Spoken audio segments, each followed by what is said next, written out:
Hey, what is going on, guys? This is SMEB Reviews, and today we're going to take a look at BØRNS' new album, Blue Madonna. Let's get to it. BØRNS is an indie pop artist that had a big hit a few years back, Electric Love, in 2015, off of his first album, and then this is a sophomore album, so did he avoid that sophomore slump? I would say yes. I mean, honestly, this album is pretty good, and I've never really loved BØRNS too much. I think that there are some good qualities about his music, and I think that his voice is extremely interesting. I mean, he has a crazy high range, and it's extremely impressive in its own right. But regardless, it never really interested me too much. A couple times in his first album, I'd be a little interested, but it just didn't really ever interest me too much. And this album, while it does take a lot of similar influences and a lot of similar sounds from that first album, Dopamine, it also really mixes things up and has a lot of different sounds and a lot of different styles.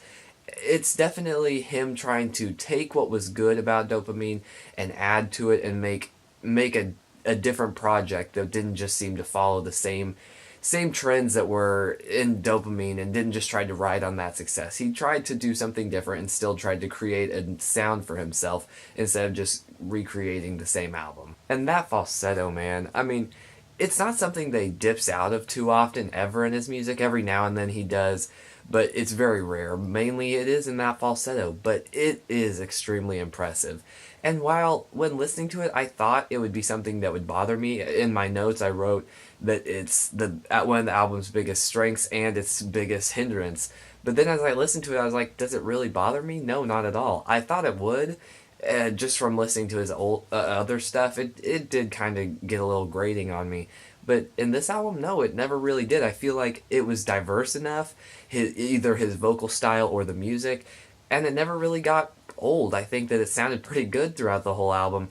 I mean, there's a couple tracks where it's maybe not the best, either his voice or just the songs themselves, but it still has a lot of good qualities. And no, honestly, I don't agree with that note that I made on that first listen, because it's not a hindrance. I actually did enjoy that falsetto, something that I didn't think I'd enjoy at all, but I actually did. And that's just one example of how this album's really winning me over, because every element of it seems to actually be making me want to like it, whereas I just could not click with Dopamine. This album has so much diverseness in it, like I said, in the lyrics and in the music. Sorry, the vocals, not the lyrics, but it's so diverse.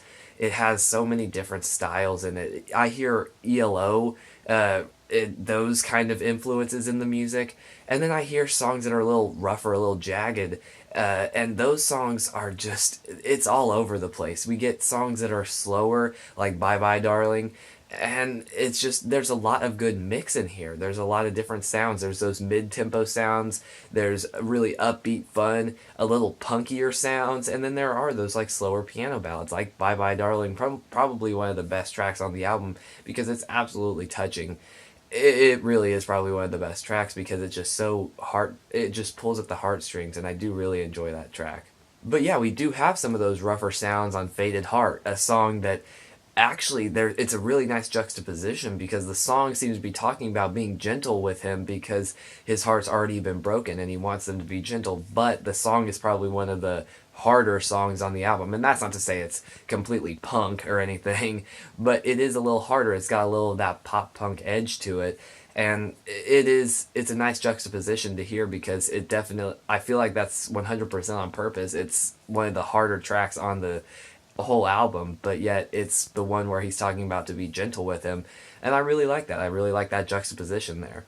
And yes, there's a lot of those indie pop sounds, which he's still sticking to his style. By no means I think it's not focus. It definitely has focus throughout the whole album with the genres and stuff, but it does have just a little different flares to it that really mix up the album. This album also just has a really good sense of hooks and melody, and has really catchy songs. And that's not to say that they're just earworms and nothing more than that. They are good songs in their own right, musically and instrumentally and everything, but they are just really catchy songs. They really get stuck in your head, and every single one of these tracks is that way. There are some weaker tracks. Supernatural definitely is one of those weaker tracks. It doesn't do as much, but it's still a decent track. There are some weaker tracks, but even those are still at least mediocre at best. They may be the worst on the album, but they're still mediocre, which is better than some albums can say.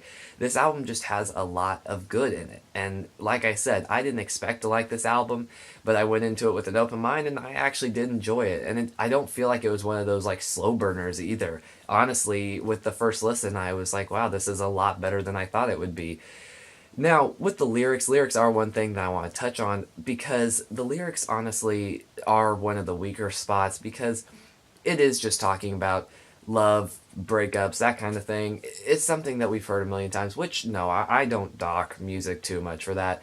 I mean, yes, I would love to see more, but when a song, just an individual song talks about it, I mean, that's a big part of people's lives, and that's a song that people could, a topic that people can relate to.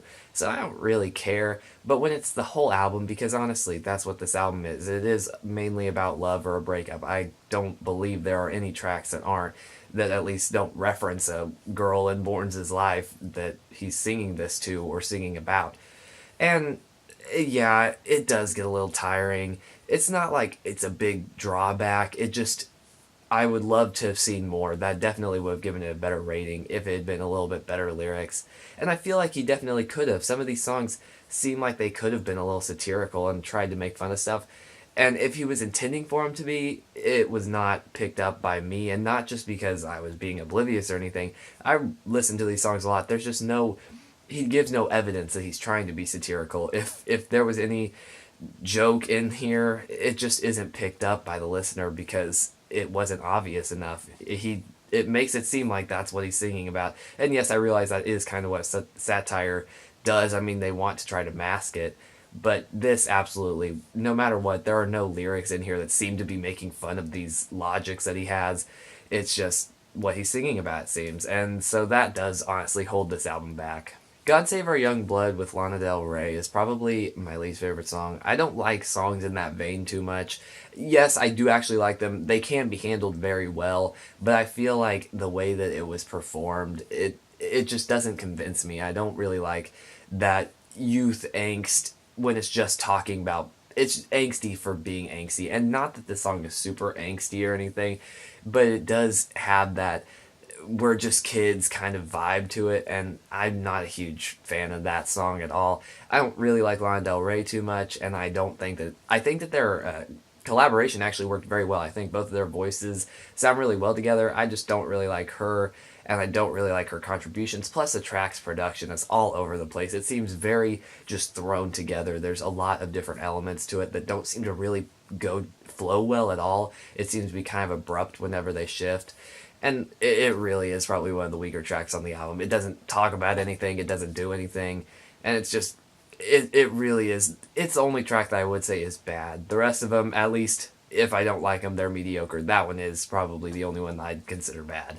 But overall, no, it's not a bad album. Yes, there are a couple things that probably don't let it go farther, doesn't let it do more, but there's nothing really bad to say about it besides that one song, honestly. The rest of it's just mediocre, and that's probably the only thing that'll pull it down. There are a lot of really, really good tracks. Sweet Dreams, Bye Bye Darling, and then, of course, Faded Heart. All of those songs are extremely good. Those are probably my 3 favorites off the album. And plus, there are a lot other good ones. There's a couple mediocre and then the one bad. And so, yeah, it probably could have done more, but it's still a really good album, and I don't feel like he hit a sophomore slump at all. I'm going to give this album a 7 out of 10. Thank you guys so much for watching. Hey, did you guys notice the new lighting? Let me know what you think. I'm experimenting with some stuff. I got some light boxes, but they were cheaper ones, so I'm not really sure how you guys will like them. Let me know if you think that it really worked. If it didn't, let me know, because I will definitely either fix it or just stop using them. I just am experimenting with some stuff, and I thought, hey, might as well. But yeah, thank you guys so much for watching. It really means a lot. What did you guys think of this album? Please let me know down below. Besides that, thank you guys again, and I'll see you guys later.